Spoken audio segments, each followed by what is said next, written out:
DJ Long on the mix. Kay gipanumpa ko na. Alright, mga minamahal! It's me again, Alicia ninyo. Nagbabalik muli para sa ating panibagong video. Hoy, pasensyaan nyo na kung animated yung mukha natin na. Mukha kasi tayong nabugbog eh. Baka next week makikita nyo na yung face ko. Yes, meron pa kasi tayong tahi-tahi. Pero habang wala pa yung totoo nating mukha, enjoyin nyo muna. Yung cartoons na nandyan. Parehas na muna kami ngayon ni Sir Niulo. Partner pala kami. Hello, buddy!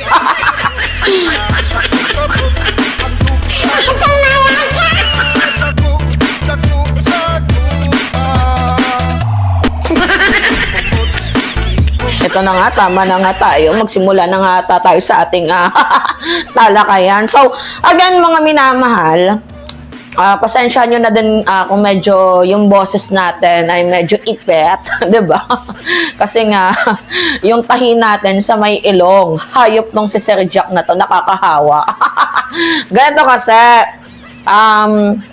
may nag-message sa akin kahapon. Sabi ba naman sa akin, Mima, diba, what if ma-impeach itong si Vice President Sara Duterte? Tapos pumunta dito nga po sa Supreme Court, ito nga pong mga DDS. Baka posible naman po ulit silang pagbigyan. Hahanapan na naman po ulit ng butas.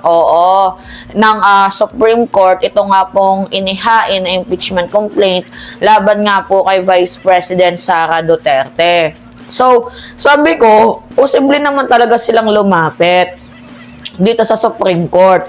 Alam naman talaga natin, no, na best friend ng Supreme Court, mga minamahal, itong mga DDS. Best friend din ng mga DDS, si Supreme Court. So, malabong hindi sila pumunta doon. So, alam naman natin na ang ending is lalapit na naman ulit sila sa Supreme Court, tapos ang dami na naman nilang kukwestiyonin kung tama ba ang pag-file ng impeachment complaint laban kay VP.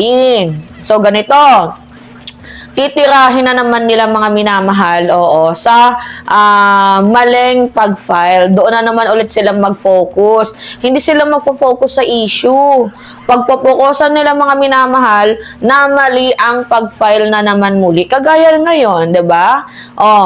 Yung resulta ng Supreme Court sa motion for reconsideration na inihain ng mga civil group society na dinismiss ng Supreme Court, it is that because dito nga po sa maling pag-transmit ng House of Representatives or yung mali yung process ng pag-file ng impeachment complaint laban nga po kay Vice President Sara Duterte. On the other hand, hindi naman nalinis ang pangalan ni VP Sara Duterte sa pagnanakaw. Hindi naman nalinis ang pangalan ni VP Sara Duterte dito nga po, mga minamahal, sa confidential funds issue niya. So, dinaan lamang po, 'di ba, ng Supreme Court sa technicalities. And posibleng yan na naman po ulit ang gawin ng mga DDS dito nga po sa panibagong impeachment complaint laban kay Vice President Sara Duterte na idadaan na naman nila sa technicalities. Parang ganito, 'di ba, may nag-file ng February 2. Kung matatandaan natin na pasok ang 1-year-old bar noong February 6 kasi February 5 last year nag-file. Sa bagong desisyon, mga minamahal ng Supreme Court, wala na tayong tinatawag na session days. Ang meron na lamang tayo is yung calendar days. At napagtanto ng dalawang grupo na February 2 ay pwede na silang mag-file kasi actually January 14 pa lang pwede na silang mag-file. Ngayon, ito yung naiisip ko. Baka posibleng idaan na naman nila ito muli sa technicality. Sasabihin nila, di ba pasok ang 1-year-old bar, dapat February 6. Nag-file sila February 2 So, posible na yan yung gamitin nilang tawag dito.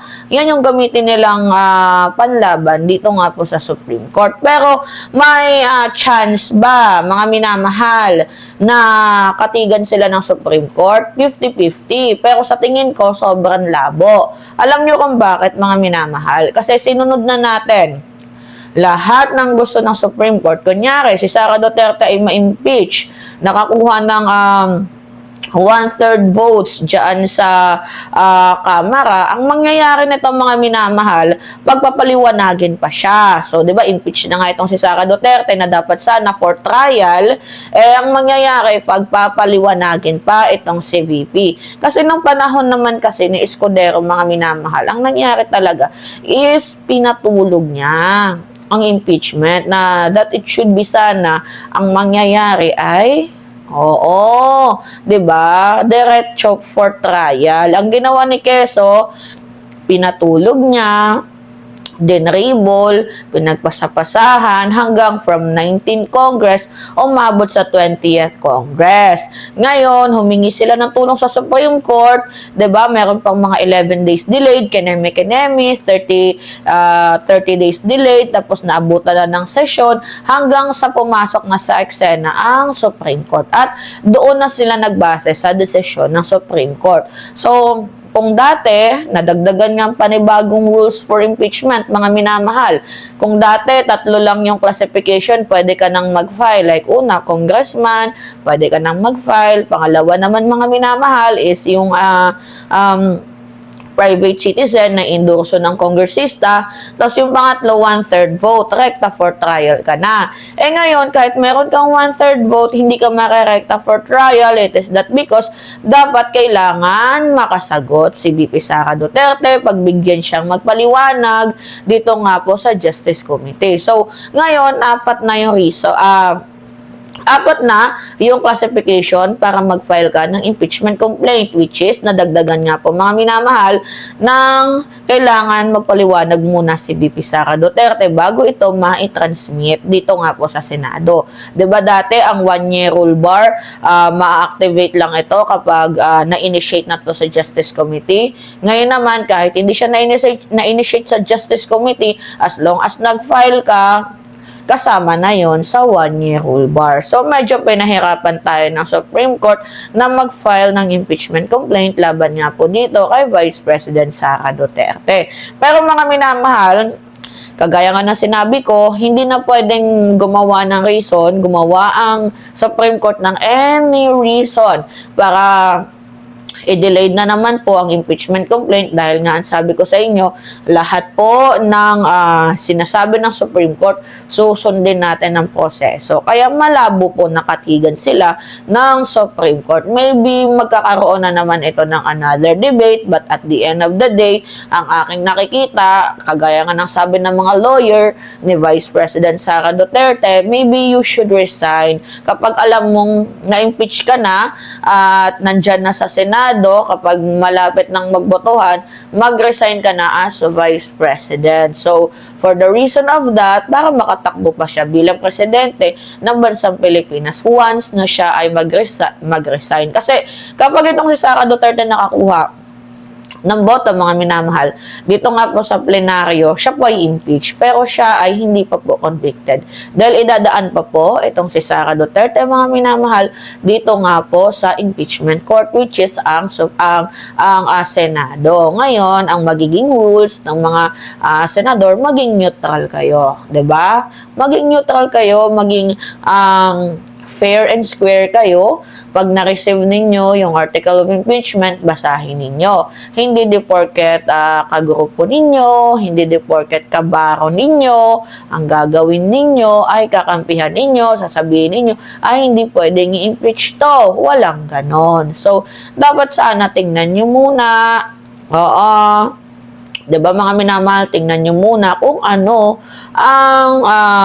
ang nilalaman ng article of impeachment bago kayo magdesisyon na magbotohan. Pero sa nakikita ko, kahit pa man lumapit mga minamahal sa Supreme Court, ito nga po mga DDS, malabong katigan sila nito. Dahil unang-una, ginawa na yan nila once at hindi na po nila yan pwedeng maulit sa pangalawang pagkakataon, 'di ba? Maybe napagana ninyo yung technicalities sa unang pagkakataon, pero sa pangalawa, dahil sinunod naman ata ng mga nag-file ng impeachment complaint laban kay Vice President Sara Duterte, ito nga pong requirements ng Supreme Court, wala na pong reason ng Supreme Court para katigan itong mga hihingi ng tulong dito sa Supreme Court.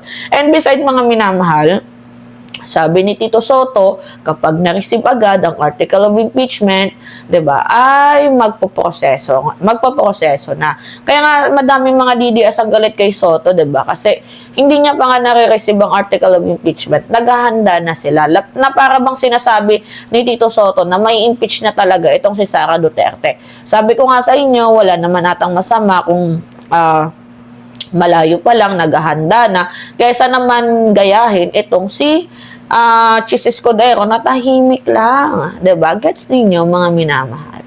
Alright. Yun po. Kayo, ano masasabi nyo dito? Anyway, it's me again, Alicia ninyo. Nagbabalik muli para sa ating panibagong video. Maraming salamat at ingat, mga kababayan.